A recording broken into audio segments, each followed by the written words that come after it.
ആകാശവാണി. നമസ്കാരം. പ്രാദേശിക വാർത്തകൾ വായിക്കുന്നത് സുധീൻ സേനുദ്ദീൻ.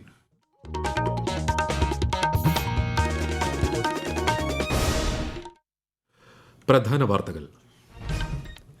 ലോക്സഭാ തെരഞ്ഞെടുപ്പിന്റെ 6ാം ഘട്ടത്തിന് വിജ്ഞാപനമിറങ്ങി. പ്രധാനമന്ത്രി നരേന്ദ്രമോദി കർണാടകത്തിൽ പ്രചാരണത്തിൽ. കോൺഗ്രസ് നേതാവ് രാഹുൽ ഗാന്ധി ഗുജറാത്തിൽ. കൊല്ലം, തൃശൂർ, പാലക്കാട് ജില്ലകളിൽ ഉഷ്ണതരംഗ സാഹചര്യമെന്ന മുന്നറിയിപ്പ്. സംസ്ഥാനത്ത് ജാഗ്രതാ നിർദ്ദേശം. അങ്കണവാടി കുട്ടികൾക്ക് ഒരാഴ്ച അവധി. സംസ്ഥാനത്ത് വൈദ്യുതി ഉപയോഗം 10 ഇരട്ടിയോളം വർദ്ധിച്ചെന്ന് മന്ത്രി കെ കൃഷ്ണൻകുട്ടി. ആലപ്പുഴയിൽ വീണ്ടും പക്ഷിപ്പനി സ്ഥിരീകരിച്ച പ്രദേശങ്ങളിൽ നാളെ മുതൽ വളർത്തുപക്ഷികളെ കൂട്ടത്തോടെ കൊന്ന് കുഴിച്ചുമൂടും. കേരള തീരത്ത് ഉയർന്ന തിരമാലകൾ കാരണം കടലാക്രമണത്തിന് സാധ്യത. തീരദേശവാസികൾക്ക് ജാഗ്രതാ നിർദ്ദേശം. മുതലപ്പുഴയിൽ വള്ളം മറിഞ്ഞ് മത്സ്യത്തൊഴിലാളി മരിച്ചു. ISL ഫുട്ബോൾ ഫൈനലിൽ മോഹൻ ബഗാന്റെ എതിരാളിയെ ഇന്നറിയാം. മുംബൈ സിറ്റി ഗോവ മത്സരം രാത്രി 7:30 മുംബൈയിൽ. വാർത്തകൾ വിശദമായി. ലോക്സഭാ തെരഞ്ഞെടുപ്പിന്റെ 6ാം ഘട്ടത്തിനുള്ള വിജ്ഞാപനം തെരഞ്ഞെടുപ്പ് കമ്മീഷൻ പുറപ്പെടുവിച്ചു. 6 സംസ്ഥാനങ്ങളിലെയും കേന്ദ്രഭരണ പ്രദേശമായ ഡൽഹിയിലെയും 57 ലോക്സഭാ സീറ്റുകളിലേക്ക് മെയ് 25-നാണ് വോട്ടെടുപ്പ്. തിരഞ്ഞെടുപ്പിന്റെ 4ാം ഘട്ടത്തിലെ നാമനിർദ്ദേശ പത്രികകൾ പിൻവലിക്കാനുള്ള സമയം ഇന്ന് അവസാനിക്കും. പ്രധാനമന്ത്രി നരേന്ദ്രമോദി ഇന്ന് കർണാടകയിലും മഹാരാഷ്ട്രയിലും പ്രചാരണത്തിനിറങ്ങും. ഉത്തർപ്രദേശിലെ ലഖ്നൌ സീറ്റിലേക്ക് മുതിർന്ന BJP നേതാവ് രാജ്നാഥ് സിംഗ് ഇന്ന് പത്രിക സമർപ്പിക്കും.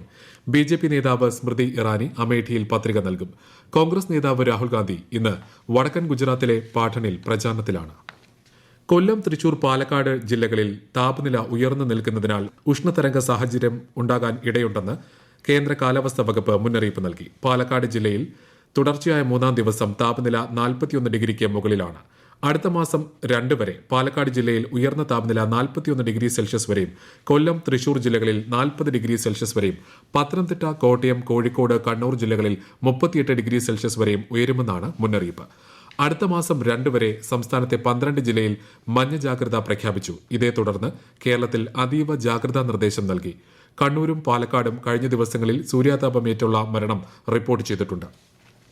വിവിധ ജില്ലകളിൽ ഉഷ്ണതരംഗ സാധ്യത നിലനിൽക്കുന്നതിനാൽ സംസ്ഥാനത്തെ അങ്കണവാടികളിലെ പ്രീ സ്കൂൾ പ്രവർത്തനം ഒരാഴ്ചത്തേക്ക് നിർത്തിവച്ചു. ഈ കാലയളവിൽ കുട്ടികൾക്ക് നൽകേണ്ട പോഷകാഹാരം വീടുകളിൽ എത്തിക്കുമെന്ന് സർക്കാർ അറിയിച്ചു.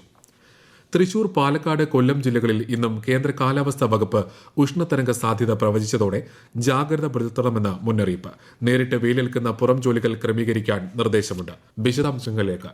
മാർക്കറ്റുകൾ, കെട്ടിടങ്ങൾ, മാലിന്യ ശേഖരണ നിക്ഷേപ കേന്ദ്രങ്ങൾ, ചപ്പും ചവറും ഉണങ്ങിയ പുല്ലുമുള്ള ഇടങ്ങൾ എന്നീ സ്ഥലങ്ങളിൽ തീപിടുത്ത സാധ്യത കൂടുതലാണ്. ഇവിടങ്ങളിൽ കൃത്യമായ സുരക്ഷാ മുൻകരുതൽ സ്വീകരിക്കണം. എല്ലാവിധ പൊതുപരിപാടികളും വൈകിട്ടത്തേക്ക് മാറ്റണം. പുറത്തിറങ്ങുന്ന വേളയിൽ തല മറയ്ക്കുന്ന വിധം വസ്ത്രം ധരിക്കുകയോ കുട ഉപയോഗിക്കുകയോ വേണം. ദാഹമില്ലെങ്കിലും നിർജ്ജലീകരണം ഒഴിവാക്കാനായി വെള്ളം കുടിക്കണം. ഗർഭിണികളായ തൊഴിലാളികൾക്ക് പ്രത്യേക ശ്രദ്ധ നൽകണം. പകൽ 11 മുതൽ 3 വരെ കന്നുകാലികളെ തുറന്ന സ്ഥലങ്ങളിൽ കെട്ടുന്നത് ഒഴിവാക്കണം. പാർക്ക് ചെയ്യുന്ന വാഹനങ്ങളിൽ കുട്ടികളെ തനിച്ചിരുത്തരുത്. നിർജ്ജലീകരണം ഉണ്ടാക്കുന്ന മദ്യം, കാർബണേറ്റഡ് പാനീയങ്ങൾ, ചായ, കാപ്പി എന്നിവ പകൽ സമയത്ത് പൂർണ്ണമായും ഒഴിവാക്കണമെന്നും കേന്ദ്ര കാലാവസ്ഥാ വകുപ്പ് നിർദ്ദേശം നൽകി. News desk, Akashvani. വിനോദസഞ്ചാരികളുടെ ഇഷ്ടകേന്ദ്രമായ തമിഴ്നാട്ടിലെ ഊട്ടിയിൽ ചരിത്രത്തിലെ ഏറ്റവും ഉയർന്ന താപനില രേഖപ്പെടുത്തി. ഇന്നലെ 29 ഡിഗ്രി സെൽഷ്യസാണ് ഊട്ടിയിലെ താപനില. 1951 രേഖപ്പെടുത്തിയ ഉയർന്ന താപനിലയുടെ റെക്കോർഡാണ് മറികടന്നതെന്ന് ചെന്നൈ കാലാവസ്ഥാ നിരീക്ഷണ കേന്ദ്രം അറിയിച്ചു. മെയ് 2ാം വാരത്തിൽ വേനൽ മഴ എത്തുന്നതോടെ കേരളത്തിലെ ഉഷ്ണതരംഗ സാഹചര്യങ്ങൾക്ക് അയവുണ്ടാകുമെന്ന് കാലാവസ്ഥാ വിദഗ്ധനും കുസാറ്റിലെ റഡാർ സെന്റർ മേധാവിയുമായ ഡോക്ടർ S. അഭിലാഷ് ആകാശവാണിയോട് പറഞ്ഞു. കേരളത്തിൻ്റെ ചരിത്രത്തിൽ ആദ്യമായിട്ടുള്ള ഉഷ്ണതരംഗ മുന്നറിയിപ്പ് കാലഘട്ടത്തിലൂടെ കടന്നുപോയിക്കൊണ്ടിരിക്കുന്ന ഒരു സാഹചര്യമാണിത്. ഇതിനൊരു പ്രധാന കാരണം എന്ന് പറയുന്നത് എല്ലിനോ കണ്ടീഷൻ നിലനിന്നത് കാരണം തെക്കൻ ഇന്ത്യയുടെ ഭാഗത്ത് ഉണ്ടായിരുന്ന ഒരു അതിമർദ്ദ മേഖലയിൽ ചൂട് കൂടുന്നതിലും അതുപോലെ തന്നെ മഴ കുറയുന്നതിനും കാരണമായിട്ടുള്ള ഒരു അന്തരീക്ഷ ഘടകമായിരുന്നു ഫെബ്രുവരി മുതൽ തന്നെ നിലനിന്നിരുന്നത്. അതോടൊപ്പം തന്നെ കേരളത്തോട് ചേർന്ന് കിടന്ന അറബിക്കടലിലും 1.5 ഡിഗ്രി 2 ഡിഗ്രിയോളം ചൂട് പിടിച്ച് കിടക്കുന്ന ഒരവസ്ഥയായിരുന്നു ഉണ്ടായിരുന്നത്. ഇത്തരം ഘടകങ്ങളെല്ലാം ഫെബ്രുവരി മുതൽ സംജാതമായത് ഈ ഏപ്രിൽ അവസാന വാരത്തിൽ നമുക്ക് ഇത്രയും വലിയ ഒരു ഉഷ്ണ തരംഗങ്ങളുടെ അവസ്ഥയിലേക്ക് നമ്മുടെ കേരളത്തെ കൊണ്ടെത്തിച്ചതിന്റെ പ്രധാന കാരണം. സംസ്ഥാനത്ത് കൊടും ചൂടും ഉഷ്ണതരംഗവും തുടരവെ വൈദ്യുതി ഉപഭോഗം ഉയർന്ന തോതിൽ തുടരുന്നു. 3 ആഴ്ചയ്ക്ക് ശേഷം ആകെ വൈദ്യുതി ഉപഭോഗം വീണ്ടും 11 കോടി യൂണിറ്റ് കടന്നു. ഇന്നലെ 11.01 കോടി യൂണിറ്റ് വൈദ്യുതിയാണ് കേരളത്തിൽ ഉപയോഗിച്ചത്. സംസ്ഥാനത്ത് വൈദ്യുതി ഉപയോഗം 10 ഇരട്ടിയോളം വർദ്ധിച്ചെന്ന് മന്ത്രി കെ കൃഷ്ണൻകുട്ടി. വൈദ്യുതി ഉപയോഗം നിയന്ത്രിച്ചില്ലെങ്കിൽ കടുത്ത പ്രതിസന്ധി ഉണ്ടാകും. ലോഡ് ഷെഡിംഗ് ഒഴിവാക്കാനാണ് സർക്കാർ തീവ്രമായി ശ്രമിക്കുന്നതെന്നും മന്ത്രി പറഞ്ഞു. പണ്ടത്തേക്കാളും 10 ഇരട്ടിയൊക്കെയാണ് ഇപ്പോൾ ഉപയോഗം കൂടുതൽ. ഇപ്പം 110 ദശലക്ഷം യൂണിറ്റാണ് ഒരു ദിവസം ഉപയോഗിക്കുന്നത്. നമ്മുടെ ടോട്ടൽ ഉൽപ്പാദനത്തിൻ്റെ 20% നമ്മൾ ഉൽപ്പാദിപ്പിക്കുന്നുള്ളൂ. ബാക്കി മുഴുവൻ പുറത്തുനിന്ന് മേടിക്കുകയാണ്. ഇപ്പോൾ ഒരു 90 ദശലക്ഷം യൂണിറ്റ് ഉൽപ്പാദിപ്പിക്കാനുള്ള വെള്ളമേ നമ്മുടെ കയ്യിലുള്ളൂ. മെയ് മാസത്തെ സ്ഥിതി മന്ത്ലി കോൺട്രാക്ട് 52 മെഗാവാട്ട് ഇപ്പം നമ്മൾ മേടിക്കാനുള്ള തീരുമാനമെടുത്തിട്ടുണ്ട്. കള്ളക്കടൽ പ്രതിഭാസത്തിന്റെ ഭാഗമായി കേരള തീരത്തും തെക്കൻ തമിഴ്നാട് തീരത്തും തീരപ്രദേശത്തിന്റെ താഴ്ന്ന പ്രദേശങ്ങളിലും ഉയർന്ന തിരമാലകൾ കാരണം കടലാക്രമണത്തിന് സാധ്യതയുണ്ടെന്ന് മുന്നറിയിപ്പ്. മത്സ്യത്തൊഴിലാളികളും തീരദേശവാസികളും ജാഗ്രത പാലിക്കണം. തിരുവനന്തപുരം മുതലപ്പുഴയിൽ മത്സ്യബന്ധന വള്ളം മറിഞ്ഞ് ഒരു മരണം. പുതുക്കുരിശി സ്വദേശി ജോണാണ് മരിച്ചത്. പുലർച്ചെ 3:30 അപകടം. വള്ളത്തിലുണ്ടായിരുന്ന മറ്റ് 5 പേർ നീന്തി രക്ഷപ്പെട്ടു. ലക്ഷദ്വീപ് പ്രദേശത്ത് മണിക്കൂറിൽ 40 മുതൽ 45 കിലോമീറ്റർ വരെയും ചില അവസരങ്ങളിൽ 55 കിലോമീറ്റർ വരെയും വേഗതയിൽ ശക്തമായ കാറ്റിനും മോശം കാലാവസ്ഥയ്ക്കും സാധ്യതയുണ്ടെന്ന് കേന്ദ്ര കാലാവസ്ഥാ വകുപ്പ്. പ്രദേശത്ത് മത്സ്യബന്ധനത്തിന് പോകാൻ പാടില്ലെന്നും നിർദ്ദേശമുണ്ട്. കേരളത്തിൽ ഇന്നും നാളെയും 8 ജില്ലകളിൽ നേരിയ മഴയ്ക്ക് സാധ്യതയുണ്ടെന്ന് കേന്ദ്ര കാലാവസ്ഥാ വകുപ്പ് അറിയിച്ചു. ഈ വാർത്തകൾ ആകാശവാണിയിൽ നിന്ന്. ആലപ്പുഴ ജില്ലയിൽ വീണ്ടും പക്ഷിപ്പനി സ്ഥിരീകരിച്ച പ്രദേശങ്ങളിൽ താറാവുകളെയും മറ്റ് പക്ഷികളെയും കൂട്ടത്തോടെ കൊന്ന് കുഴിച്ചുമൂടുന്ന നടപടിക്ക് നാളെ തുടക്കമാകും. ഇതിനായി ദ്രുതകർമ്മ സേനയെ നിയോഗിച്ചിട്ടുണ്ട്. എടത്വ പഞ്ചായത്ത് 10-ാം വാർഡിലും അമ്പലപ്പുഴ വടക്ക് പഞ്ചായത്ത് 7-ാം വാർഡിലും തകഴി ഗ്രാമപഞ്ചായത്ത് 4-ാം വാർഡിലുമാണ് പക്ഷിപ്പനി സ്ഥിരീകരിച്ചത്. CPIM സംസ്ഥാന സെക്രട്ടേറിയറ്റ് യോഗം തിരുവനന്തപുരത്ത് ആരംഭിച്ചു.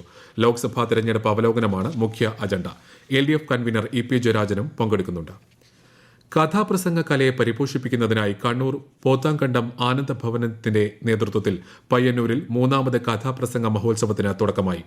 വിശദാംശങ്ങളുമായി ആകാശവാണി കണ്ണൂർ ജില്ലാ പ്രതിനിധി KO ശശിധരൻ.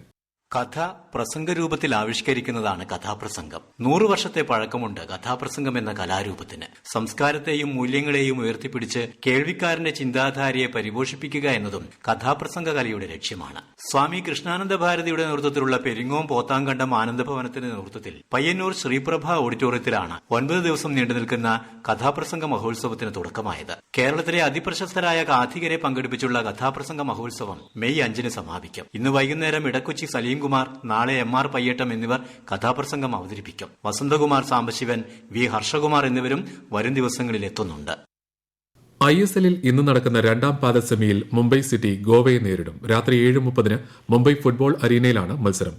ഇന്നത്തെ മത്സരത്തിലെ വിജയ് മെയ് 4 നടക്കുന്ന ഫൈനലിൽ മോഹൻ ബഗാനുമായി ഏറ്റുമുട്ടും. ഇന്നലെ നടന്ന 2ാം പാദ സെമിയിൽ മോഹൻ ബഗാൻ ഒഡീഷ FCയെ പരാജയപ്പെടുത്തി ഫൈനലിൽ കടന്നു. IPLൽ ഇന്ന് കൊൽക്കത്ത നൈറ്റ് റൈഡേഴ്സ് ഡൽഹി ക്യാപിറ്റൽസിനെ നേരിടും. രാത്രി 7:30 കൊൽക്കത്ത ഈഡൻ ഗാർഡൻ സ്റ്റേഡിയത്തിലാണ് മത്സരം. പോയിന്റ് പട്ടികയിൽ കൊൽക്കത്ത 2ാമതും ഡൽഹി 6ാമതുമാണ്. സംസ്ഥാനത്ത് 3 ദിവസത്തിനു ശേഷം സ്വർണ്ണവില താണു. പവന് 240 രൂപ കുറഞ്ഞ് 53,240 രൂപയാണ് ഇന്നത്തെ വില. അറ്റകുറ്റപ്പണികൾക്കായി കണ്ണൂർ കോഴിക്കോട് ദേശീയപാതയിലെ മാഹി പാലം 12 ദിവസത്തേക്ക് അടച്ചു. പാലം വഴിയുള്ള ഗതാഗതം പൂർണ്ണമായും നിരോധിച്ചു. കോഴിക്കോട് നിന്ന് കണ്ണൂർ ഭാഗത്തേക്ക് പോകുന്ന വാഹനങ്ങൾ കുഞ്ഞിപ്പള്ളിയിൽ നിന്ന് തിരിഞ്ഞ് മോന്താൽ വഴി പോകണം. കണ്ണൂരിൽ നിന്ന് കോഴിക്കോട്ടേക്ക് പോകുന്ന വാഹനങ്ങൾ തലശ്ശേരിയിലെ ചൊക്ലി മേക്കുന്ന് വഴി പോകണം. മൂന്നാർ രാജമലയിൽ വരയാടുകളുടെ കണക്കെടുപ്പ് ആരംഭിച്ചു. ഇരവികുളം ദേശീയോദ്യാനത്തിന്റെ ഭാഗമായി വരുന്ന ചിന്നാർ, ഇരവികുളം, പാമ്പാടുംചോല എന്നിവിടങ്ങളിലാണ് 4 ദിവസം നീളുന്ന കണക്കെടുപ്പ് നടക്കുന്നത്. തൃശൂർ വെള്ളാനിക്കര അഗ്രികൾച്ചർ യൂണിവേഴ്സിറ്റിയിൽ 2 സെക്യൂരിറ്റി ജീവനക്കാരെ മരിച്ച നിലയിൽ കണ്ടെത്തി. വെള്ളാനിക്കര സ്വദേശികളായ അരവിന്ദാക്ഷൻ, ആന്റണി എന്നിവരാണ് മരിച്ചത്. ചെന്നൈയിൽ മലയാളി ദമ്പതികൾ കഴുത്തറുത്ത് കൊല്ലപ്പെട്ട നിലയിൽ. ചെന്നൈ ആവടിയിൽ സ്ഥിരതാമസമാക്കിയ മുൻ സൈനികനും സിദ്ധ ഡോക്ടറുമായ ശിവൻ നായർ, ഭാര്യ പ്രസന്നകുമാരി എന്നിവരാണ് കൊല്ലപ്പെട്ടത്. വീട്ടിൽ നിന്നും 100 പവനോളം സ്വർണം നഷ്ടമായതായി റിപ്പോർട്ടുണ്ട്. പ്രധാന വാർത്തകൾ വീണ്ടും. ലോക്സഭാ തെരഞ്ഞെടുപ്പിന്റെ 6ാം ഘട്ടത്തിന് വിജ്ഞാപനമിറങ്ങി. പ്രധാനമന്ത്രി നരേന്ദ്രമോദി കർണാടകത്തിൽ പ്രചാരണത്തിൽ. കോൺഗ്രസ് നേതാവ് രാഹുൽ ഗാന്ധി ഗുജറാത്തിൽ. കൊല്ലം, തൃശൂർ, പാലക്കാട് ജില്ലകളിൽ ഉഷ്ണതരംഗ സാഹചര്യമെന്ന് മുന്നറിയിപ്പ്. സംസ്ഥാനത്ത് ജാഗ്രതാ നിർദ്ദേശം. അംഗനവാടി കുട്ടികൾക്ക് ഒരാഴ്ച അവധി. സംസ്ഥാനത്ത് വൈദ്യുതി ഉപഭോഗം 10 ഇരട്ടിയോളം വർദ്ധിച്ചെന്ന് മന്ത്രി കെ കൃഷ്ണൻകുട്ടി. ആലപ്പുഴയിൽ വീണ്ടും പക്ഷിപ്പനി സ്ഥിരീകരിച്ച പ്രദേശങ്ങളിൽ നാളെ മുതൽ വളർത്തുപക്ഷികളെ കൂട്ടത്തോടെ കൊന്ന് കുഴിച്ചുമൂടും. കേരള തീരത്ത് ഉയർന്ന തിരമാലകൾ കാരണം കടലാക്രമണത്തിന് സാധ്യത. തീരദേശവാസികൾക്ക് ജാഗ്രതാ നിർദ്ദേശം. മുതലപ്പുഴയിൽ വള്ളം മറിഞ്ഞ് മത്സ്യത്തൊഴിലാളി മരിച്ചു. ISL ഫുട്ബോൾ ഫൈനലിൽ മോഹൻ ബഗാന്റെ എതിരാളിയെ ഇന്നറിയാം. മുംബൈ സിറ്റി ഗോവ മത്സരം രാത്രി 7:30 മുംബൈയിൽ.